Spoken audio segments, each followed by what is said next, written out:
Here's why your performance sucks, and the reason isn't as complicated as you think. It is simply because your fatigue is masking your fitness.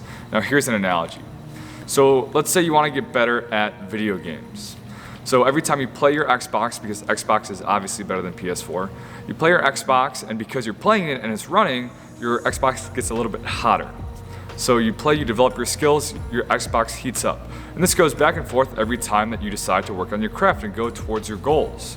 And right when you feel ready to play that final level, beat the boss, everything you've been working towards, your Xbox overheats and you can't play anymore.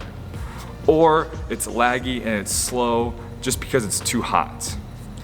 Now, if you were to take a step back and not play as much, let some of the heat go away, yes, your skills might decrease a little bit because you're taking some time off, but the skills are going to last a lot longer than the heat itself. The skills are long lasting and the heat is relatively short-lived. But in order to let your skills shine, in order to play on the Xbox with no questions asked that you are in the best spot to beat that final level, you have to take some time off to let the heat go away.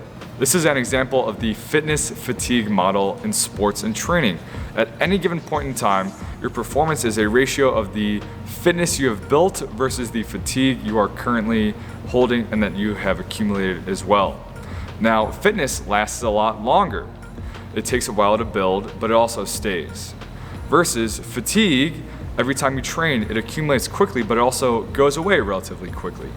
So just how your skills will stay, and you have to take some time off to let the heat go down on the Xbox, well, that's why recovery is important. That's why you have deloads and tapers, whatever it may be, because the fatigue, everything that's built up to work on those skills, to work on your performance, to work on the qualities that you can show to succeed in sports, well, the fatigue is just overpowering that.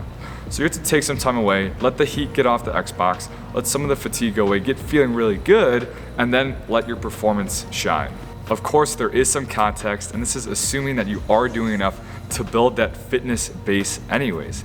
Now, if you sporadically play your Xbox just here and there randomly, well, of course, it's not going to accumulate enough heat to affect the performance of the Xbox. So, in general, athletes, their issue isn't not doing enough, it's doing too much. Everyone just wants to grind and go and leave no stone unturned, which is totally valid. But if you're left scratching your head as to why you haven't gotten all these gains yet, it just might be your fatigue. If this video clicked, gave you a light bulb, please consider subscribing if you're an athlete or a coach and you want to continue learning about training and the training process.